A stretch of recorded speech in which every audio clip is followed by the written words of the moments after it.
Good morning. मेरा नाम सौम्यता है, मैं दिल्ली से आई हूँ। मैं आप सबको आज ग्रासरूट कॉमिक्स के बारे में बताऊंगी। ग्रासरूट कॉमिक्स को बताने से पहले मैं अपने बारे में थोड़ा सा बता दूँ। मैंने अपना ग्रेजुएशन चाइल्डहुड स्टडीज़ से करा है दिल्ली यूनिवर्सिटी से, और अपना मास्टर्स भी दिल्ली यूनिवर्सिटी से करा है, मास्टर्स इन सोशल वर्क। साथ साथ मैंने बहुत सारा बच्चों के साथ, औरतों के साथ काम करा है, और पिछले 4 साल से मैं ग्रासरूट कॉमिक्स के साथ जुड़ी हुई हूँ। ये स्टार्ट किया था शरद शर्मा ने वर्ल्ड कॉमिक्स इंडिया के थ्रू 15 साल पहले ये मीडियम तैयार किया था, और अब 4 साल से मैं इसको आगे बढ़ा रही हूँ उनके साथ साथ और अलग से पढ़ते हैं। तो अगर मैं बोल रही हूँ ग्रासरूट कॉमिक्स तो क्या है ये ग्रासरूट कॉमिक्स? ग्रासरूट कॉमिक्स है एक ऐसा माध्यम जिसके थ्रू आप में गांव के लोग, शहर के लोग, आदिवासी तक, और कॉलेज के स्टूडेंट्स जो स्कूल नहीं जाते वो लोग, बूढ़ी दादियाँ, सब लोग अपनी बात को बता सकते हैं एक कॉमिक्स के थ्रू। एक ऐसा वर्ल्ड पोस्टर तैयार करके, A3 साइज वर्ल्ड पोस्टर तैयार करके 4 पैनलों वाला अपनी बात को बता सकते हैं। और ज़रूरी नहीं है, और जो पढ़ेगा इसको वो ज़रूरी नहीं है उसको पढ़ना लिखना जानता हो, क्योंकि आपकी जो बात है उसमें चित्र भी है, तो चित्र के माध्यम से ही वो अपनी बातें समझ सकता है। और अब मैं आगे बढ़ते हैं कि क्यों ग्रासरूट कॉमिक्स। तो वाई, क्योंकि मेरे और आपके पास मीडिया आके नहीं पूछता कि हमें क्यों, मेरे और आपकी ज़िंदगी में क्या दिक्कत है, कि आपके पास आके वो नहीं कहता कि अच्छा तुम्हारे घर के पास तुम्हारी बिजली ज़्यादा कटती है, क्यों कटती है, क्यों जिस गांव में मैं राजस्थान में गई वहाँ पे मार्बल फैक्ट्री में बिजली आ रही है और गांव को बिजली कट रही है, ऐसा क्यों? तो आके मुझसे और आपसे नहीं पूछना मीडिया, ये जो खबरें हैं ये बाहर नहीं आ रही। तो मेरे पास एक मीडियम है जिसको बोलते हैं वर्ल्ड पोस्टर ग्रासरूट कॉमिक, जिसके थ्रू हम अपनी बातें पहुंचा सकते हैं। हमारा मीडिया आजकल क्या करता है? सिनेमा, स्पोर्ट्स और पॉलिटिक्स की बातें, लेकिन मेरी और आपकी रोज़मर्रा की जो दिक्कतें हैं, जो कहानियाँ हैं, वो तो नहीं बाहर आती ना। मैं मेरे कल्चर को ज़्यादा अच्छा समझती हूँ। मुझे पता है कि मेरे घर के पास अगर कोई, मान लीजिए कोई साउथ का बंदा है, तो वो जो पेड़ बनाएगा तो कैसे बनाएगा?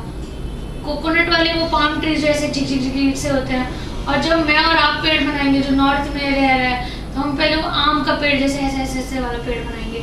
तो मैं और आप अपने कल्चर कॉन्टेक्स्ट को ज़्यादा अच्छे से समझते हैं, तो चित्रों के माध्यम से उसको ज़्यादा अच्छे से बना सकते हैं। और जब मैं और आप वो बनाएंगे और हम ही लोग आपस में, कोई रीड करेगा, मेरा पड़ोसी मान लो, वो समझ जाएगा अरे ये तो मेरी ही जगह का है, तो वो उस कहानी से ज़्यादा अच्छे से लिंक कर पाएगा अपने आप को। और बनाने में क्या चाहिए होता है? कुछ नहीं, एक pencil, paper, cutter, rubber, scale, बनाया, फोटोकॉपी कराया, हैंडपंप पे, पेड़ पे, दीवार पे, राशन की दुकान के आगे, कहीं भी जहाँ पे बहुत सारे लोग एकत्र होते हैं वहाँ पे जाके उसको चिपका दिया, खत्म। फिर अब पहले आगे बढ़ते हैं कि हम ये कहानियाँ जो हम बता रहे हैं ग्रासरूट कॉमिक्स बनाते कैसे हैं। तो हमारे को 2 चीज़ चाहिए, चित्र और लिखा हुआ। ज़रूरी नहीं है लिखा हो, लेकिन चित्र बनाने के लिए पहले एक भूमिका तैयार करनी पड़ेगी। उसको हम बोलते हैं कि स्टोरी राइटिंग। ठीक है, स्टोरी राइटिंग के सबसे पहले किस तरह की स्टोरी लिखेंगे? 4 तरह की स्टोरी लिखते हैं, इनको बोल देते हैं I3S। तो क्या हो गया? इंसिडेंट। ठीक है, कोई वाक्य, घटना, हमारे आसपास जो घटना घटी है, मेरी जिंदगी में जो घटना घटी है, जिसको मैं बताना चाहती हूँ। I3S क्या होता है? इंसिडेंट, इशू और इंफॉर्मेशन। तो वो जल्दी से I3S। इंसिडेंट मतलब कोई घटना जो मैं आपको बताने जा रही हूँ। अब मैं एक करके उनको आगे बताऊंगी। तो ऐसा हुआ कि मैं घर में बैठी थी, फेसबुक चला रही थी, एक न्यूज़ आई, फेसबुक पे भी न्यूज़ आती है, तो मैं अपने भाई को बताने लगी। बोलता है तुम तो गधी हो, तुमको कुछ नहीं पता। एक दिन मैं टीवी देख रही थी, वो बाहर से आया, बोलता है तुम तो स्प्लिट्सविला देखती रहती हो, बकवास है ये वो, तुम तो पागल हो, तुम्हें कुछ नहीं आता। एक और दिन ऐसे ही मैं कुछ कर रही थी, यूट्यूब पे कर रही थी, फिर वो और पापा कुछ बहस करने लगे पॉलिटिक्स के बारे में, मैं भी कूद गई, और फिर बोलता है अरे तुमको कुछ नहीं आता, तुम बेवकूफ़ हो, ऐसे करके डांट दिया। तो मेरे को लग रहा था अरे मैं इतनी बड़ी हो गई हूँ, 23 साल की हो गई हूँ, आज भी मेरे को सब लोग यही बोल रहे हैं तुम तो बेवकूफ़ हो, तुम तो गधी हो। मेरे को बड़ा अंदर गुस्सा आ रहा था। मैंने उसकी कॉमिक्स बनाई, अपने घर में रात में लगा के सो गई। सुबह उठी, वो दिन और आज 2 साल हो रहे आए हैं, मेरे भाई ने आज तक मुझे गधी, पागल कुछ नहीं कहा। ठीक है, तो ये मेरी जिंदगी का एक घटना थी जिसको बहुत सारी घटनाएं मिला के जिनसे मैंने कॉमिक्स बनाई और एक बदलाव आया।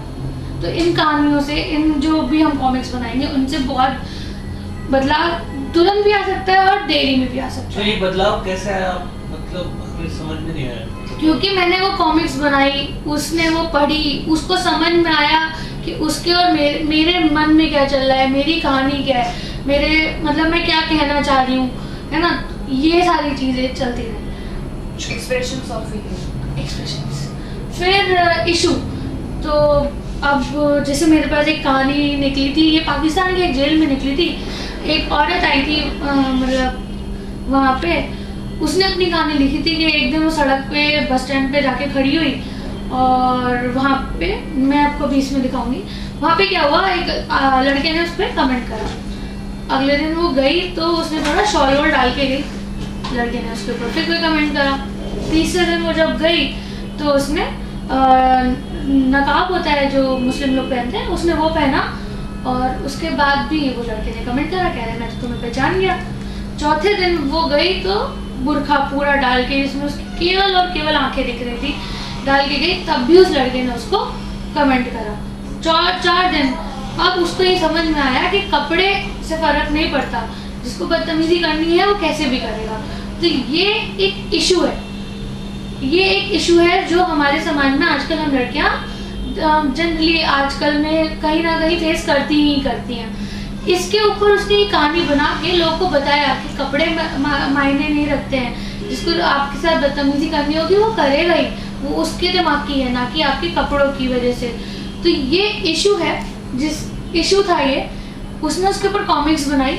जब वो बाजार में लगी, जब कॉमिक्स बाजार में लगी तो लोगों ने उसके ऊपर डिस्कशन स्टार्ट किया। एक हमें एक्सप्रेशन मिल रहा है, जैसे मैम ने कहा, एक हमें एक्सप्रेशन मिल रहा है, एक हमें डायलॉग मिल रहा है। तो हमारी समाज की एक और दिक्कत है कि हम आजकल बातें नहीं करते। बड़ी बड़ी बातें तो फेसबुक और इधर उधर होती हैं कि ये होना चाहिए, जेंडर इक्वालिटी, लेकिन हम आपस में उनकी चर्चा नहीं करते। मेरे घर में चर्चा नहीं होती, मेरा भाई, मैं, मेरे पापा और मेरी मम्मी बैठ के जेंडर इक्वालिटी की कभी बात नहीं करेंगे। मैं और मेरे दोस्त जरूर कर लेंगे, है ना। तो लेकिन अगर एक कॉमिक्स पोस्टर मेरे घर के बाहर चिपका हुआ है जिसमें ये इशू निकल गया है, तो लोगों के अंदर डायलॉग आएगा, वो आप उस बारे में बात करेंगे, चर्चा करनी शुरू करेंगे। और ऐसे ही गाँव में होता है। आगे बढ़ते हैं, इन्फॉर्मेशन। तो मेरे कॉमिक्स, जो ये कॉमिक्स पोस्टर है, उसके थ्रू कोई भी इंफॉर्मेशन ली जा सकती है जो कि लीगल हो। जैसे लीगल इन्फॉर्मेशन मतलब कोई भी एक्ट, PWD एक्ट है, पर्सन विद डिसेबिलिटी